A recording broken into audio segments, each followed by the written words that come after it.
Praise the Lord. நாள் 274, October 1க்கான வேத பகுதி. ஒபதியா மற்றும் யோனா. ஒபதியாவின் தரிசனம். கர்த்தராகிய ஆண்டவர் ஏதோமை குறித்து சொல்லுகிறது என்னவென்றால், எழும்புங்கள், அதற்கு விரோதமாக யுத்தம் பண்ண எழும்புவோம் வாருங்கள் என்று அறிவிக்க ஸ்தானாபதி ஜாதிகளிடத்தில் அனுப்பப்படும் செய்தியை கர்த்தர் சொல்ல கேட்டோம். இதோ, நான் உன்னை ஜாதிகளில் சிறுக பண்ணினேன், நீ மெத்தவும் அசட்டை பண்ணப்பட்டிருக்கிறாய். கண்மலை வெடிப்புகளாகிய உன் உயர்ந்த ஸ்தானத்திலே குடியிருந்து என்னை தரையிலே விழத்தள்ளுகிறவன் யார் என்று உன் இருதயத்தில் சொல்லுகிறவனே, உன் இருதயத்தின் அகந்தை உன்னை மோசம் போக்குகிறது. நீ கழுகை போல உயர போனாலும், நீ நட்சத்திரங்களுக்குள்ளே உன் கூட்டை கட்டினாலும் அவ்விடத்திலிருந்தும் உன்னை விழத்தள்ளுவேன் என்று கர்த்தர் சொல்லுகிறார். நீ எவ்வளவாய் சங்கரிக்கப்பட்டு போனாய். திருடராகிலும் ராத்திரியில் கொள்ளையடிக்கிறவர்களாகிலும் உன்னிடத்தில் வந்தால் தங்களுக்கு போதுமான மட்டும் திருடுவார்கள் அல்லவோ?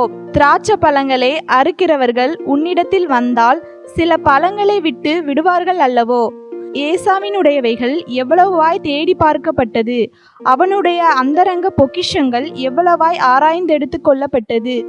உன்னோடு உடன்படிக்கை செய்த எல்லா மனுஷரும் உன்னை எல்லை மட்டும் துரத்தி விட்டார்கள். உன்னோடு சமாதானமாயிருந்த மனுஷர் உன்னை மோசம் போக்கி உன்னை மேற்கொண்டார்கள். உன் அப்பத்தை சாப்பிட்டவர்கள் உனக்கு கீழே கண்ணி வைத்தார்கள், அவனுக்கு உணர்வில்லை. அந்நாளில் அல்லவோ நான் ஏதோமில் உள்ள ஞானிகளையும் ஏசாவின் பர்வதத்தில் உள்ள புத்திமான்களையும் அழிப்பேன் என்று கர்த்தர் சொல்லுகிறார். தேமானே, ஏசாவின் பர்வதத்தில் உள்ள மனுஷர் யாவரும் கொலையினால் சங்கரிக்கப்படும்படி உன் பராக்கிரமசாலிகள் கலங்குவார்கள். நீ உன் சகோதரனாகிய யாக்கோபுக்கு செய்த கொடுமை நிமித்தம் வெட்கம் உன்னை மூடும். நீ முற்றிலும் சங்கரிக்கப்பட்டு போவாய்.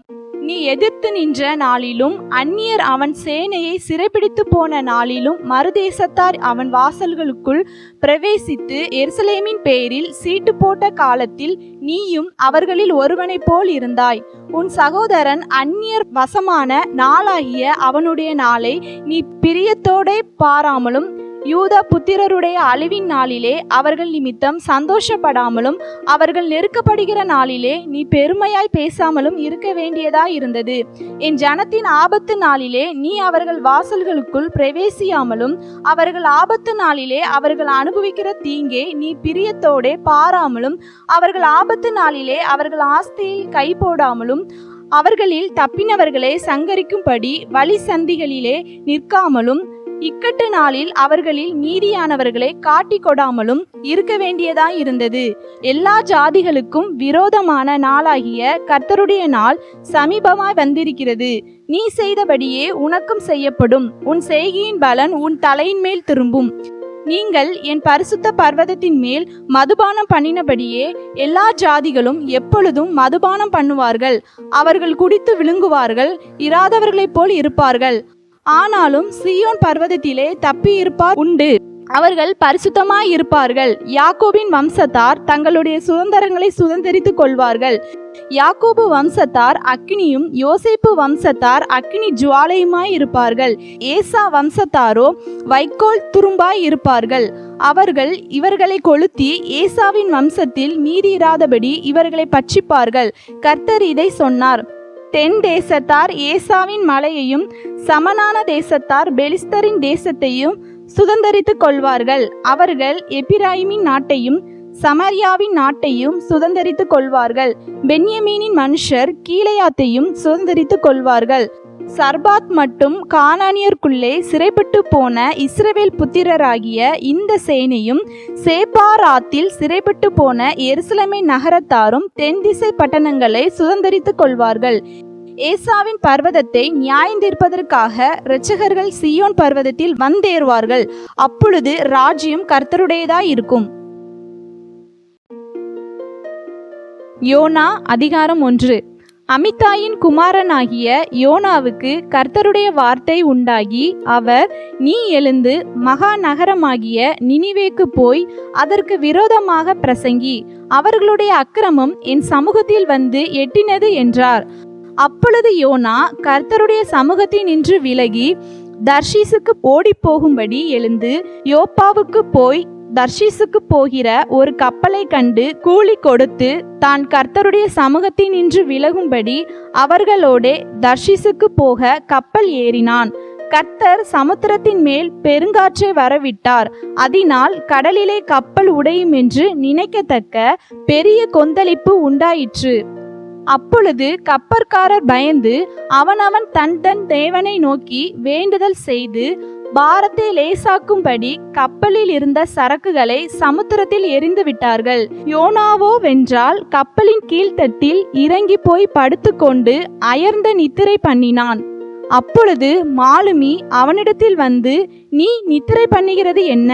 எழுந்திருந்து உன் தேவனை நோக்கி வேண்டிக்கொள், நாம் அழிந்து போகாதபடிக்கு சுவாமி ஒருவேளை நம்மை நினைத்தருளுவார் என்றான். அவர்கள் யார் நிமித்தம் இந்த ஆபத்து நமக்கு நேரிட்டதென்று நாம் அறியும்படிக்கு சீட்டு போடுவோம் வாருங்கள் என்று ஒருவரோடு ஒருவர் சொல்லிக்கொண்டு சீட்டு போட்டார்கள். யோனாவின் பேருக்கு சீட்டு விழுந்தது.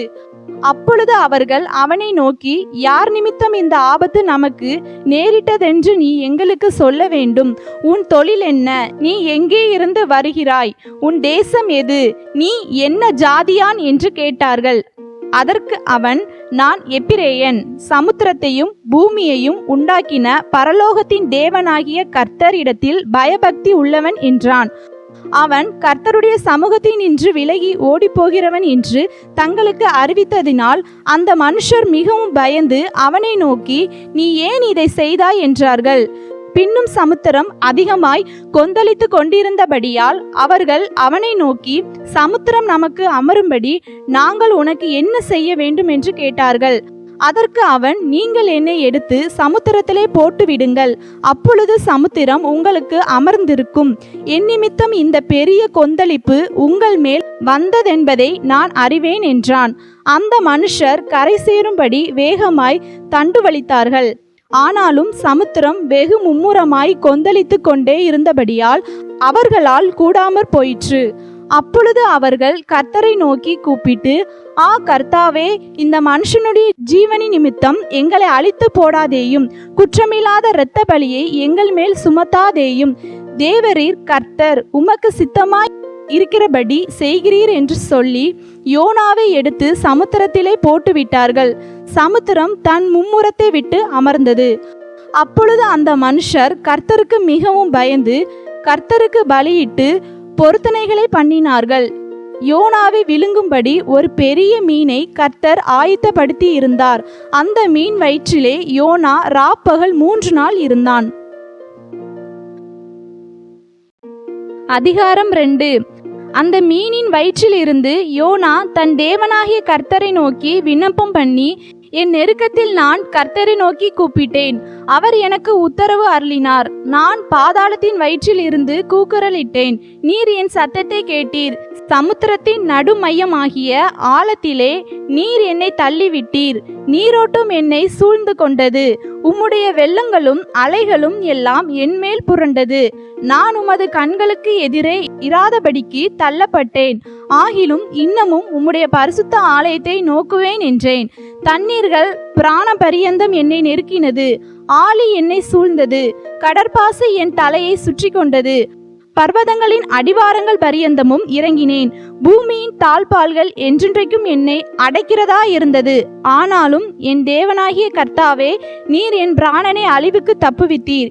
என் ஆத்துமா என்னில் தொய்ந்து போகையில் கர்த்தரை நினைத்தேன். அப்பொழுது என் விண்ணப்பம் உமது பரிசுத்த ஆலயத்திலே உம்மிடத்தில் வந்து சேர்ந்தது. பொய்யான மாயையை பற்றி கொள்கிறவர்கள் தங்களுக்கு வரும் கிருபையை போக்கடிக்கிறார்கள். நானோ வெனில் துதியின் சத்தத்தோடே உமக்கு பலியிடுவேன். நான் பண்ணின பொருத்தனையை செலுத்துவேன். இரட்சிப்பு கர்த்தருடையது என்றான்.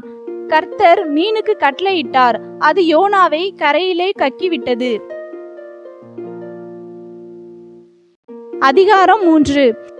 2ஆம் தரம் கர்த்தருடைய வார்த்தை யோனாவுக்கு உண்டாகி, அவர், நீ எழுந்து மகா நகரமாகிய நினிவேவுக்கு போய் நான் உனக்கு கற்பிக்கும் வார்த்தையை அதற்கு விரோதமாய் பிரசங்கி என்றார். யோனா எழுந்து கர்த்தருடைய வார்த்தையின்படியே நினிவேக்கு போனான். நினிவே 3 நாள் பிரயாண விஸ்தாரமான மகா பெரிய நகரமாயிருந்தது. யோனா நகரத்தில் பிரவேசித்து ஒரு நாள் பிரயாணம் பண்ணி இன்னும் 40 நாள் உண்டு, அப்பொழுது நினிவே கவிழ்க்கப்பட்டு போம் என்று கூறினான். அப்பொழுது நினிவேயில் உள்ள ஜனங்கள் தேவனை விசுவாசித்து உபவாசம் செய்யும்படி கூறினார்கள். பெரியோர் முதல் சிறியோர் மட்டும் ரெட்டுடுத்தி கொண்டார்கள். இந்த செய்தி நினிவேயின் ராஜாவுக்கு எட்டின போது அவன் தன் சிங்காசனத்தை விட்டு எழுந்து தான் உடுத்தியிருந்த உடுப்பை கலற்றி போட்டு ரெட்டை உடுத்தி கொண்டு சாம்பலிலே உட்கார்ந்தான். மேலும் ராஜா தானும் தன் பிரதானிகளும் நிர்ணயம் பண்ணின கட்டளையாக நினிவேலெங்கும் மனுஷரும் மிருகங்களும் மாடுகளும் ஆடுகளும் ஒன்றும் ருசி பாராதிருக்கவும் மேயாமலும் தண்ணீர் குடியாமலும் இருக்கவும் மனுஷரும் மிருகங்களும் ரெட்டினால் மூடிக்கொண்டு தேவனை நோக்கி உரத்த சத்தமாய் கூப்பிடவும் அவரவர் தம் தம் பொல்லாத வழியையும் தம் தம் கைகளில் உள்ள கொடுமையையும் விட்டு திரும்பவும் கடவர்கள். யாருக்கு தெரியும், நாம் அழிந்து போகாதபடிக்கு ஒருவேளை தேவன் மனஸ்தாபப்பட்டு தம்முடைய உக்கிர கோபத்தை விட்டு திரும்பினாலும் திரும்புவார் என்று கூற சொன்னான்.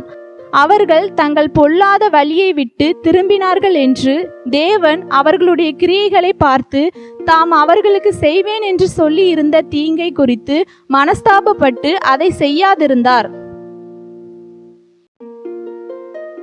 அதிகாரம் 4. யோனாவுக்கு இது மிகவும் விசனமாயிருந்தது.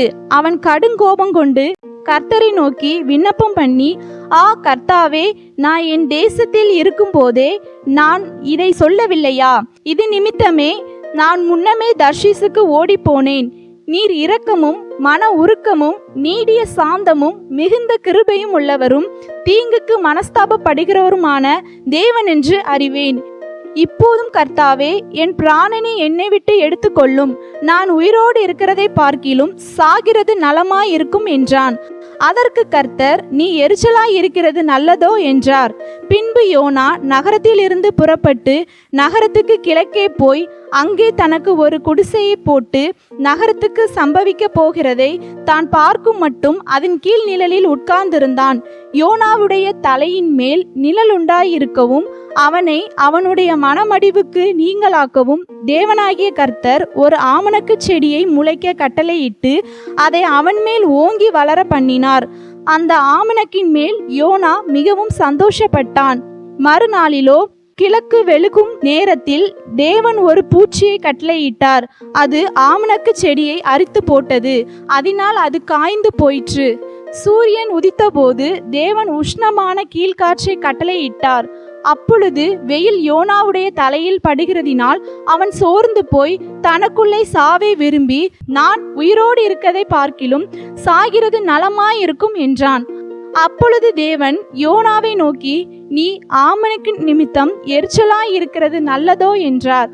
அதற்கு அவன், நான் மரண பரியந்தமும் எரிச்சலாய் இருக்கிறது நல்லதுதான் என்றான்.